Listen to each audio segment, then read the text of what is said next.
আচ্ছা, কখনো কি ভেবে দেখেছেন যে একজন সাধারণ মানুষের বিশ্বাস পাহাড়ও টুলিয়ে দিতে পারে? চলুন, আজ আমরা এমনই এক অবিশ্বাস্য গল্প শুনব। বাসুদেব স্বামীর গল্প, যার ভক্তি আর সংকল্প পাথর খোদাই করে এক বিশাল মন্দির তৈরি করেছিল। এই যে বিশাল কীর্তিটা দেখছেন, এটা কিন্তু কোনো রাজা মহারাজা বা কোনো সরকার তৈরি করেনি। এটা তৈরি হয়েছে শুধুমাত্র একজন মানুষের বিশ্বাসের জোরে। চলুন এই অবিশ্বাস্য যাত্রার আরও গভীরে যাই আর দেখি কিভাবে একজনের ভক্তি এমন এক অবিশ্বাস্য তৈরি করতে পারে। তো আমাদের গল্পের শুরুটা হচ্ছে বাসুদেব স্বামীকে নিয়ে। তার জীবনযাত্রা ছিল খুবই সাদামাটা, মানে আর পাঁচটা সাধারণ মানুষের মতোই, কিন্তু তার হৃদয়ে ছিল এক অসাধারণ ভক্তি যা তার ভাগ্যকে পুরোপুরি বদলে দিতে চলেছিল। বাসুদেব স্বামী জন্ম ১৯৫৪ সালে একটা প্রাইভেট কোম্পানিতে চাকরি করতেন, আর তার মন জুড়ে ছিল হনুমানের প্রতি গভীর ভক্তি। ১৯৮৭ সালে স্ত্রী লক্ষ্মীকে পাশে পেয়ে তার আধ্যাত্মিক যাত্রাটা যেন আরও গতি পায়। আর ঠিক তখনই তার জীবনে একটা নাটকীয় মোড় আসে। এক বৃদ্ধ ভবিষ্যৎবাণী করেন যে স্বামীর হাতেই নাকি পুনর্নির্মিত হবে তাদের এক ধ্বংসপ্রাপ্ত পারিবারিক মন্দির। ওই ভবিষ্যৎবাণীটা তো ছিল শুধু শুরু। এরপর এমন এক ঐশ্বরিক ঘটনা ঘটল যা তার সাধারণ ভক্তিকে একটা বিরাট লক্ষ্যে পরিণত করে দিল, আর তার জীবনটাকেও চিরদিনের জন্য বদলে দিল। তিনি নিজেকে ঈশ্বরের কাছে পুরোপুরি সঁপে দিলেন। শুরু করলেন একটানা ৪১ দিনের এক কঠিন ব্রত। ভাবা যায়, এই দীর্ঘ সময়ে তিনি শুধু প্রসাদী জল আর ফল খেয়ে দিন-রাত শ্রীরাম জয়ম মন্ত্র জপ করে গেছেন। তার সংকল্প ছিল একদম পর্বতের মতো অটল। এত কঠিন সাধনা কি বৃথা যায়? একদমই না। ফল মিলল ২১তম রাতেই। এক দিব্য দর্শনে তিনি স্বয়ং হনুমানকে দেখতে পেলেন, যিনি তাকে বললেন, তোমার প্রার্থনা আমাকে সন্তুষ্ট করেছে, এই মুহূর্ত থেকে আমি তোমার মনে থাকব। এই একটা কথাই তার জীবনের গতিপথটা চিরদিনের জন্য ঠিক করে দিল। ওই দিব্য দর্শনের ঠিক পরে যেন ঈশ্বরের আশীর্বাদের প্রতীক হয়ে হনুমানের এই ছোট্ট সুন্দর মূর্তিটা তার বাড়িতে এসে পৌঁছালো। আর এটাই হয়ে উঠল তার প্রতিদিনের পূজার কেন্দ্রবিন্দু আর তার নতুন যাত্রার প্রথম সাক্ষী। এরপর থেকে বাসুদেব স্বামীর বিশ্বাসটা আর শুধু তার নিজের মধ্যে সীমাবদ্ধ থাকল না। অবিশ্বাস্য সব ঘটনার মাধ্যমে তার ভক্তির শক্তি চারদিকে ছড়িয়ে পড়তে শুরু করল, যা তার আশেপাশের মানুষের জীবনকেও ছুঁয়ে গেল। মানে তার প্রার্থনার জোর এতটাই ছিল যে অবিশ্বাস্য সব ঘটনা ঘটতে শুরু করল। যেমন ধরুন, এক নিঃসন্তান দম্পতি যমজ সন্তানের আশীর্বাদ পেলেন। আবার শোনা যায় একজন ক্যান্সার রোগীও নাকি সম্পূর্ণ সুস্থ হয়ে উঠেছিলেন। এই ঘটনাগুলোই হনুমানের সাথে তার গভীর সংযোগের জীবন্ত প্রমাণ হয়ে উঠল। এবার সময় এলো সেই পুরনো ভবিষ্যৎবাণীটা সত্যি করার। ঐশ্বরিক নির্দেশ তো ছিলই, সঙ্গে যোগ হলো গ্রামবাসীদের সম্মিলিত প্রচেষ্টা।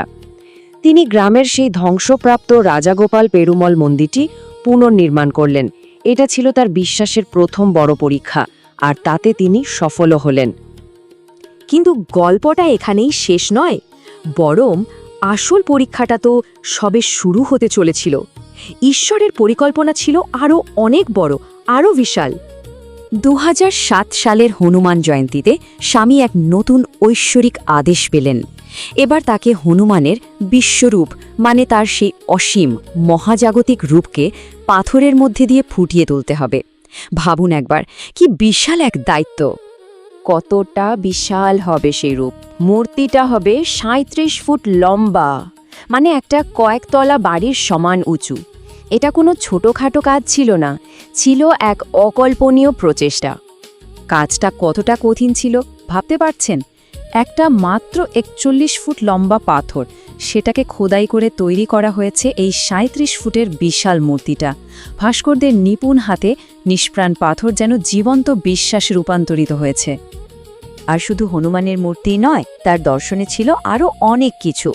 যেমন এই যে দেখছেন, উগ্র নরসিংহ আর দেবী থায়ারের মতো অন্যান্য দেবতাদের মন্দিরও। তার আসল লক্ষ্য ছিল একটা সম্পূর্ণ আধ্যাত্মিক কেন্দ্র গড়ে তোলা।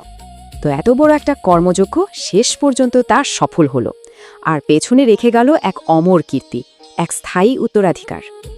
অবশেষে সেই ঐতিহাসিক মুহূর্তটা এলো।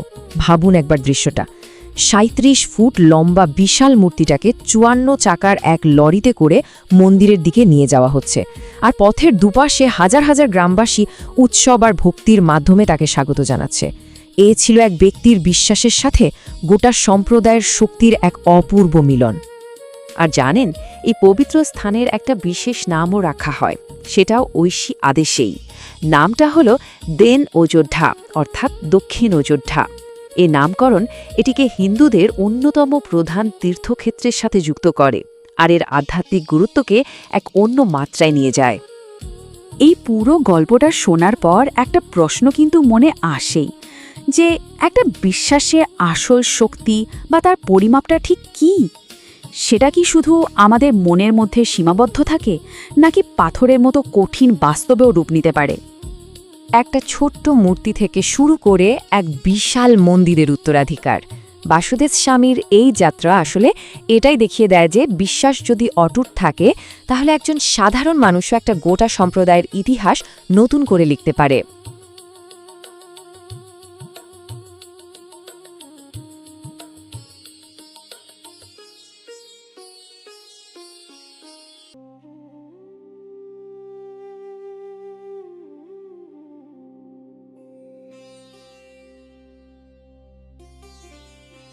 চলুন আজ এক ভার্চুয়াল তীর্থযাত্রায় যাওয়া যাক, সোজা মেলুরের সেই অদ্ভুত মন্দিরে, যা পরিচিত দক্ষিণ অযোধ্যা নামে।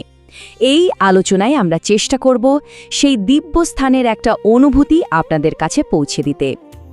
আর প্রথমেই দেখুন, এই মন্দিরে যিনি প্রধান দেবতা, তার বিশাল আকৃতি আর দিব্য আভা সত্যি কি বলবো, বিস্ময়কর।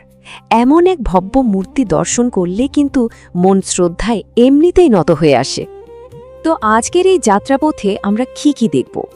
দক্ষিণ অযোধ্যার গ্র্যান্ড ওয়েলকাম, তারপর মেলুর মন্দিরে পৌঁছানোর সব খুঁটিনাটি, ৩৭ ফুটের বিশাল অঞ্জনেয়ারের কথা, মন্দিরের অন্যান্য দেবালয়, আর সন্নিধির বাইরেও কি পবিত্র স্থান আছে সেটাও দেখব। সব মিলিয়ে এক স্বর্গীয় অভিজ্ঞতার জন্য তৈরি হয়ে যান। চলুন শুরু করা যাক। আচ্ছা, কোনো পবিত্র স্থানে যাওয়ার আগে সবচেয়ে জরুরি হলো সেখানে পৌঁছানোর রাস্তাটা ঠিকঠাক জেনে নেওয়া, তাই না? তো চলুন প্রথমেই আমরা মেলুর মন্দিরের অবস্থান আর যাতায়াতের খুঁটিনাটি বিষয়গুলো একটু দেখে নিই।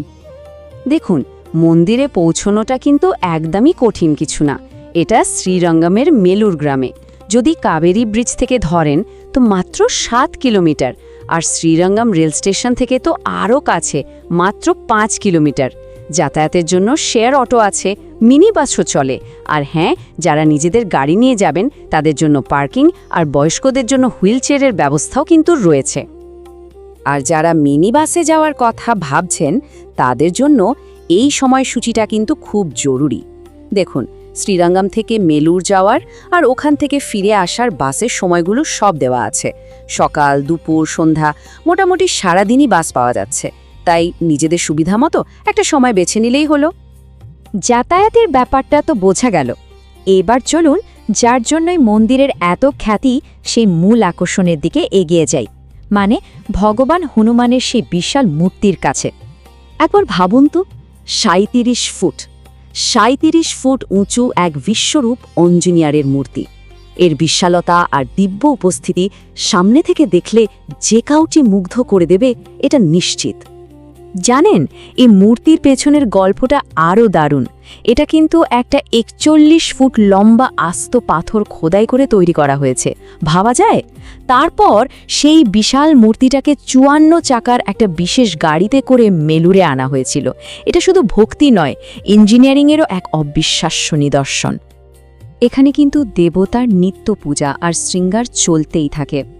ভক্তরা যে কত রকমভাবে তাদের প্রভুকে সাজিয়ে তোলেন। এই যেমন দেখুন, কখনো কাজু বাদামের মালা দিয়ে সাজানো হচ্ছে, তো কখনো শুকনো ফলের মালা দিয়ে। প্রতিটি অলঙ্করণই যেন এক একটা ভক্তির প্রকাশ। শুধু তাই নয়, আরও আছে। ভক্তদের জন্য ভগবানকে বিভিন্ন রূপে দর্শন করার সুযোগ রয়েছে। এই দেখুন, কখনো সুগন্ধি জুঁই ফুলের মালায় কি স্নিগ্ধ লাগছে, আবার কখনো এই সম্পূর্ণ রূপোর কবচে তার রূপ যেন আরও খুলেছে। সত্যি প্রত্যেকটা রূপই দেখার মতো। আচ্ছা, অঞ্জনেয়ারের কথা তো হলো, এবার চলুন মন্দির চত্বরের অন্যান্য যে গুরুত্বপূর্ণ দেবালয়গুলো আছে মানে সন্নিধিগুলো সেগুলো এক এক করে দর্শন করা যাক। আমাদের এই দেবালয় ভ্রমণের শুরুতেই আমরা দর্শন করব দেবীর লক্ষ্মীর মন্দির।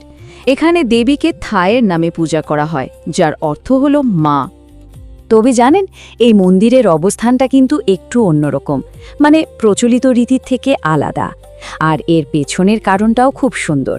বলা হয় যে স্বয়ং হনুমানের ইচ্ছেতেই দেবীর মন্দিরটা তার মূর্তির ঠিক সামনে স্থাপন করা হয়েছে।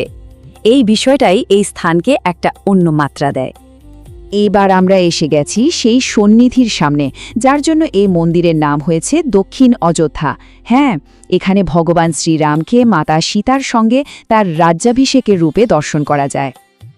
তো নামটা কেন দক্ষিণ অযোধ্যা এবার নিশ্চয়ই পরিষ্কার হচ্ছে, কারণ এখানে এলে ভক্তরা রামায়ণের সেই পবিত্র পট্টাভিষেক মানে রাজ্যাভিষেকের দৃশ্যটা চাক্ষুষ করতে পারেন, ঠিক যেমনটা অযোধ্যায় হয়েছিল।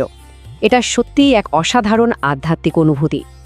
এরপর চলুন মন্দিরের দুই শক্তিশালী রক্ষাকর্তা দেবতার দর্শন করা যাক। এরা হলেন ভদ্র নরসিংহ এবং চক্র তালবার। বিশ্বাস করা হয় যে এরাই এই মন্দির এবং এর ভক্তদের রক্ষা করেন। এই সন্নিধিগুলোতে কিন্তু প্রতি মাসের বিশেষ শনিবারে বিশেষ পূজার আয়োজন করা হয়। যেমন মাসের দ্বিতীয় শনিবারে হয় শ্রী সুদর্শন হোম, আর চতুর্থ শনিবারে শ্রী লক্ষ্মী নরসিংহ হোম। ভক্তদের বিশ্বাস এই অনুষ্ঠানগুলোতে অংশ নিলে সুরক্ষা পাওয়া যায় আর সমস্ত নেতিবাচক শক্তি থেকেও মুক্তি মেলে।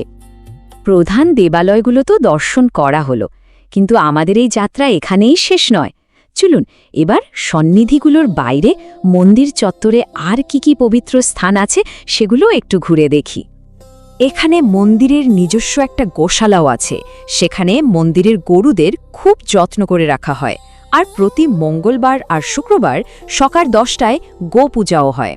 অন্যদিকে মন্দিরের সৌন্দর্য আর পবিত্রতা আরও বাড়ানোর জন্য একটা নতুন মন্দির পুষ্করিণী মানে একটা পবিত্র জলাশয় তৈরির কাজও চলছে। তো আমাদের এই ভার্চুয়াল ভ্রমণ প্রায় শেষের দিকে। সব মিলিয়ে একটা অসাধারণ দিব্য অভিজ্ঞতা কিন্তু অপেক্ষা করছে এখানে। এই ছবিটা দেখলেই পুরো মন্দিরের সৌন্দর্য আর দিব্য অনুভূতিটা বোঝা যায়। মানে যাতায়াতের সব রকম সুবিধা থেকে শুরু করে প্রত্যেকটা দেবালয়ের পেছনের পৌরাণিক কাহিনী সব মিলিয়ে দক্ষিণ অযোধ্যা সত্যি একটা সম্পূর্ণ তীর্থযাত্রার অভিজ্ঞতা দেয়। আমাদের এই আলোচনাটা শুধু কিছু তথ্য দেওয়া নয়, বরং এটা ছিল একটা আমন্ত্রণ। এখন প্রশ্ন একটাই, দক্ষিণ অযোধ্যায় পৌঁছালে কোন নতুন গল্প আপনার জন্য অপেক্ষা করবে?